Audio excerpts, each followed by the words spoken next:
I am a nightscape photographer. I often go out to isolated places away from the light pollution of the city and take photographs of the night sky. It's peaceful, and I enjoy the solitude and quietness of the night. I usually go out during the summer and take pictures of the Milky Way. It's not as cold and the locations are more easily reachable. Also, where I am in the northern hemisphere, the Milky Way is only visible at a certain time of the year. Last winter, though, I decided to change things up and get some winter shots for a calendar I was working on at the time. I thought I'd try and take a photograph of the Orion constellation, which is only visible in the winter. There is a pine forest about 30 minutes away from my house. I went during the day to scout out some locations and make sure there was a trail I could follow near the road. I found a nice path, which led to an opening in the trees, where it looked perfect for me to take my shot.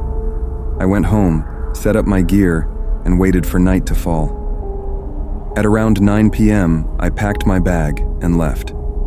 I got to the location, parked near the trail on the side of the road, and started walking. I had a flashlight with me, so I took it and walked slowly through the snow. On the way, I thought I heard some branches and twigs breaking near me. I pointed my flashlight through the trees, but I didn't see anything. I thought that it's probably just a fox or something. I hadn't heard of bear or wolf sightings in that area, but I always carried a can of pepper spray with me just in case. I continued walking, and a few moments later I was at the location.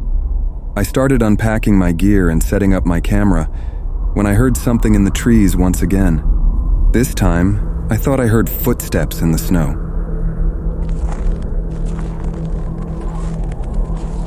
I shined my flashlight in that direction and saw a figure of a man walking between the trees in the deep snow.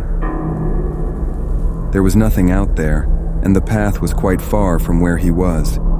When I shined my flashlight on him, the man stopped and turned his back towards me. I felt uncomfortable. The trail I was on wasn't very popular or anything, and it didn't make a lot of sense for someone else to be there at that time of the night. "Hello? How are you this fine evening?" I asked. He didn't reply. He stood there for a few seconds, his back still towards me, then started walking towards the path, in the direction I came from. A few moments later, he disappeared into the darkness. I wasn't thrilled to be there alone at that time of the night, especially knowing that there's someone else around, whose intentions I wasn't sure of. I had expensive camera equipment with me, so I was definitely uncomfortable. I decided to pack up my gear and go back to my car. I made my way back to the path and walked towards my car. As I walked through the snow, I saw the man standing in the middle of the path just ahead of me. This time, he was facing me. I stopped in my tracks and got a chill down my spine. The man was just staring at me, not moving or saying anything. I took the can of pepper spray out of my pocket and held it in my hand, expecting the worst. I had to get by the man in order to get back to my car, so I started walking slowly towards him. As I got closer to him, he put his hands in his pockets and said, "Out here all by yourself, huh?" "Yeah, just taking some photos. What brings you here?" I replied. He looked at me with a disturbed look on his face and said, "I'm looking for my wife. I think she's around here somewhere." This creeped me out even more. I didn't see any cars near where I parked, and the path started there and ended at the opening in the trees where I was taking photos. "I haven't seen anyone," I replied. He looked down at my hands and saw me holding the can of pepper spray. Then he looked back at me with an angry look on his face. He stood there quiet for a few seconds, then turned around and walked off. I walked back to my car, but I didn't see the man again. I don't know where he went or where he came from. The place was quite isolated, and what made the encounter even creepier was that there was no way for anyone to get there without a car, and I didn't see any cars at all that night. As I drove back home, I couldn't help but wonder what he was planning to do to me that night and why he was really there in the first place. I'm just glad that I got home safely.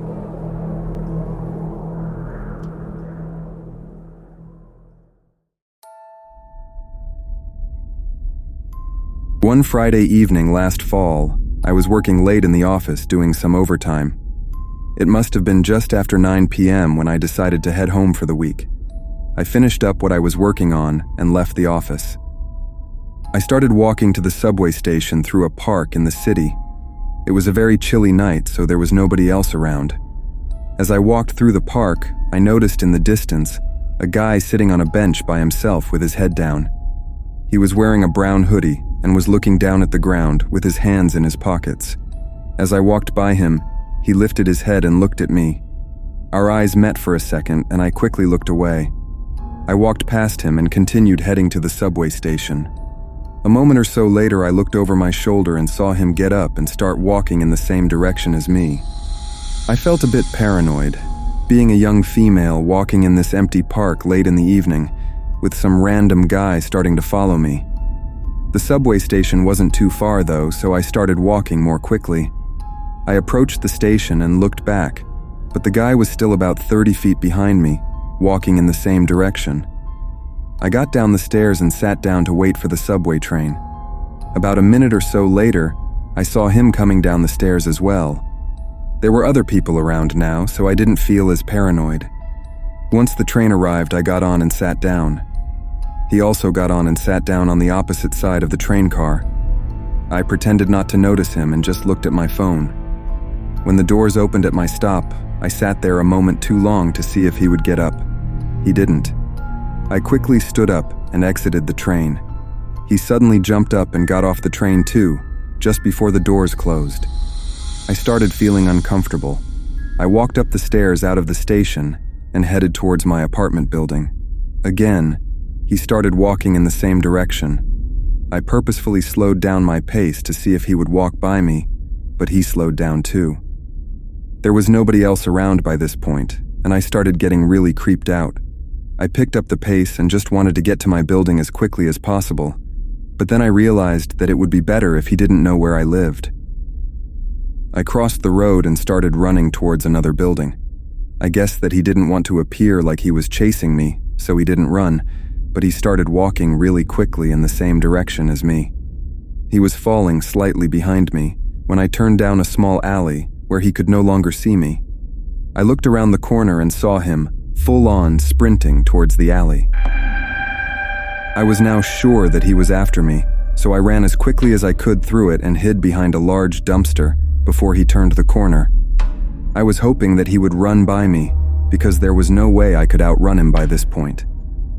As he ran by the dumpster, he didn't see me, but I noticed him holding a small pocket knife in his hand. He got to the end of the alley and started looking around for me. I knew that he would figure out where I was, so I ran back in the opposite direction. He ran after me, so I started screaming. When I got to the road, by some miracle, there was a police car going by. They saw me running and waving my arms at them, so they stopped, and I told them that there's a guy with a knife chasing me. They quickly went after him and managed to apprehend him. They put him in handcuffs and shoved him in the police car. As I was giving my statement to one of the officers, I looked at the guy sitting in the back of the police car. He was staring at me, and all of a sudden, he started laughing maniacally. It was the creepiest thing I had ever seen. Once the officer took my statement, he asked if I wanted a squad car to drop me off at home. I told him that I live only a couple of blocks away, so I was fine just walking. When I got home, I went to bed, but couldn't sleep even for a minute that night. The next day, I got a call from an officer saying that the man who chased me was actually wanted for maliciously assaulting a random woman on the street. I got incredibly lucky that night, but I often think about what would have happened if that police car hadn't driven by when it did.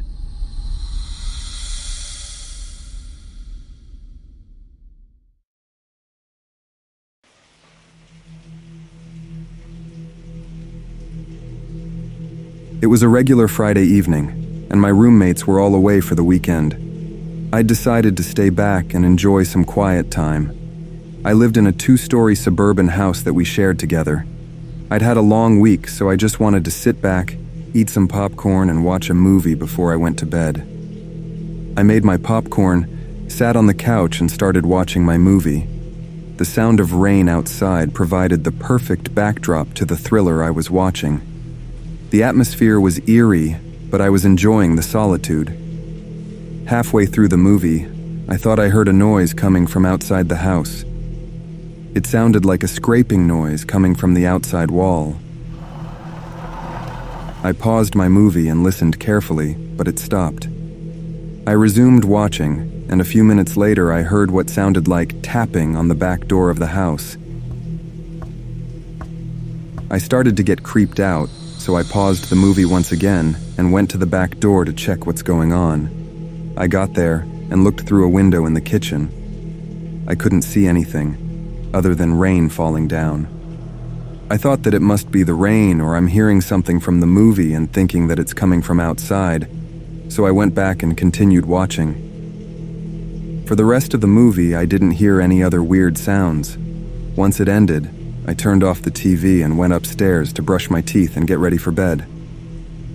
While doing so, I heard a sound coming from the back door again. It was similar to the scraping sound I had heard the first time. I quickly ran to the nearest window, which overlooked that part of the backyard, but I didn't see anything once again. I figured it must be branches hitting the house from the wind. I wasn't the sort of person to scare easily, but I had an eerie feeling that night. I went to bed and turned on a small fan to block out any other sounds. I couldn't fall asleep for a while, but I was really tired, and about an hour afterwards, I dozed off. I don't know how long I had been sleeping for, but I woke up in the middle of the night to grab a drink of water. As I got up from my bed, I looked at the door. There was a figure standing in the doorway, watching me. I screamed, and whoever it was took off down the stairs and through the back door. My heart was pounding, and I felt like I couldn't breathe. I took my phone from the nightstand and dialed 911. I stood frozen in my bed, just looking at the door while staying on the line with the dispatcher. I prayed that whoever it was wouldn't come back. The police arrived pretty quickly, but those few minutes felt like hours. The officers searched the house but found no one. They assured me they'd patrol the area throughout the night and advised me to stay with a friend or family member. As I left the house, I couldn't shake the feeling of being watched. The intruder remained a mystery, but the very real fear I had felt that night still haunted me. To this day, I still think about how long he was watching me for, before I woke up, and what he planned to do if I hadn't.